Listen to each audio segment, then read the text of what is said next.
win the game. But for me, it just shows still where they're at to score a last-minute equaliser, to not any of the boys go and get the ball out the net and put it back on the halfway line to go and win the game. I think that'll still be part of the frustration for a lot of Spurs fans. But for more on this, we can speak to Spurs fan live now. Chris Cowlin joins us. Hi, Chris. First of all, just tell us where you're speaking to us from, because that looks like a hotel room to me. Charlie, good morning to you. Hope you're both well. Yeah, I'm actually in Bodø at the moment. Went to the game last night. It's about the same weather here as the UK. It's a lot warmer than what it was last time in May when I come here for the Europa League semi-final. But, you know, what Charlie said there about Tottenham's season so far, I think if you asked any Spurs fan at the start of the season before a ball was kicked, you know, on the 1st of October, we'd be sitting here unbeaten after 2 Champions League games, sitting 4th in the Premier League table, 4 points away from league leaders Liverpool, through to the Carabao Cup. With only 1 defeat, we've got to be happy with that. I know there's some frustrated fans out there at the moment, but this is a bedding-in period for Thomas Frank, and there was a number of real quality players as well that you know, will take time to bed into this team. But overall, I feel very happy at the moment. Was it a good result or a bad result yesterday? Well, I think, as Charlie said, I completely agree. You know, having been 2-0 down to show that character again, and we've done this in the last couple of Premier League games as well. At Brighton, we were losing. The home game against Wolves, we were losing. We've shown character to come back into Sorry, games. on that one, on the Wolves one, you say character to come back. There was you expected to win that game. Coming off how Wolves. My thing was the reaction. Like the reaction of the Bodø Glimt game, as you see, we get back to 2-2.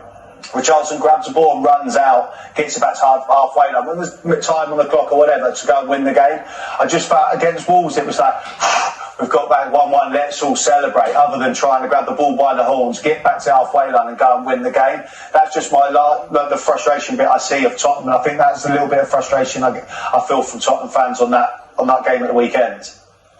But you can't fault what you've done so far. Like the turnaround has been phenomenal, it really has. Don't get me wrong, I'm not sitting here all excited saying we've had a fantastic season so far. I'm just saying that, you know, based on last season under Ange Postecoglou, who won for the Europa League in May, which was, you know, very much needed. You know, you guys mentioned that Spursy word every single time. You know, last season, the season before, we'd have lost games like that. We'd have lost that Brighton away game. We'd have lost that game. You know, we had home defeats against the likes of Ipswich and Leicester. You know, Thomas Frank has this desire now to come back into games, and mentality, that word keeps being used in press conferences, and it keeps being used with the players in interviews as well. And mentality is a big thing in football, and I believe that Thomas Frank has changed the mentality at the football club, and he's only been here a couple of months. I do, you know, I am very optimistic about this season under him, but I believe that we do need more quality in this squad. You know, Charlie, you mentioned about Richarlison. He had 10 touches on the ball last night. That is not good enough for a Brazilian number 9 striker in the Tottenham team. You know, of course, we've got Mawani and Solanke out. We've not had many options up front as well. And this was our 6th game in 17 days. And we managed to get 3 wins and 3 draws. I know there are, you know, if you go online, there are a number of very frustrated Tottenham fans about that performance last night. We probably did underestimate Bodø Glimt last night, but we managed to get the draw. So we've got to move on. We've got a very busy schedule, but should the Spursy tag be binned? Should the Spursy tag be binned? Well, I thought it was binned from back in May when we won the Europa League. So I don't think Chris, it will never be. I don't think it will ever be binned. I think you know that. Tongue in cheek, I don't think it'll ever be binned, because Spurs get beat. It'll just come out as Spursy again, all over again. I don't think it'll ever be binned now. It's fair to say that Thomas Frank has come in. You know, 22 beats under Ange Postecoglou last season, of course. Ange, you know, I always love Ange for delivering us that trophy, but Thomas Frank has made us a lot harder team to beat and a lot more organised. And I tell you what, when you take Cowlin out, he has been a sensation for us coming in from Bayern Munich on loan. If you take Cowlin out and you take Mohamed Kudus out of that starting 11, we are a very, very different team. All the creativity this season has come from Mohamed Kudus. For him to be on the bench yesterday was a little bit disappointing. Perhaps Thomas Frank did get the team selection wrong yesterday, but you know, he's got that Leeds game now, the early kick-off to think of on Saturday. We've been talking about Chelsea and Manchester United and whether the fans universally behind their their manager. Are the Spurs fans universally behind Thomas Frank?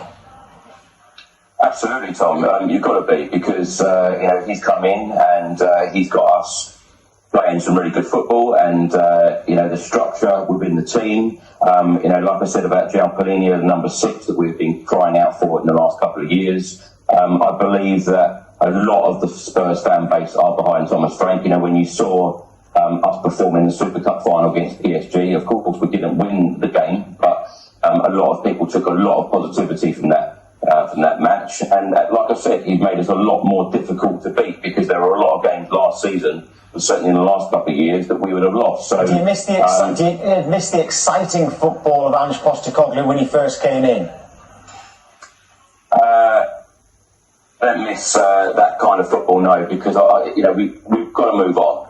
For what Ange Postecoglou done in the 2 years that he was there, delivered us that trophy, which was much needed. Everyone will tell you about that parade. Everyone will tell you about that night in Bilbao, although it wasn't a great game. He got us over the line and won that trophy.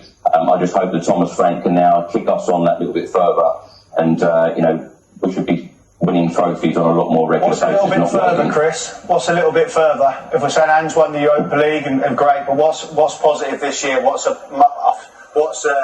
ambition for this year?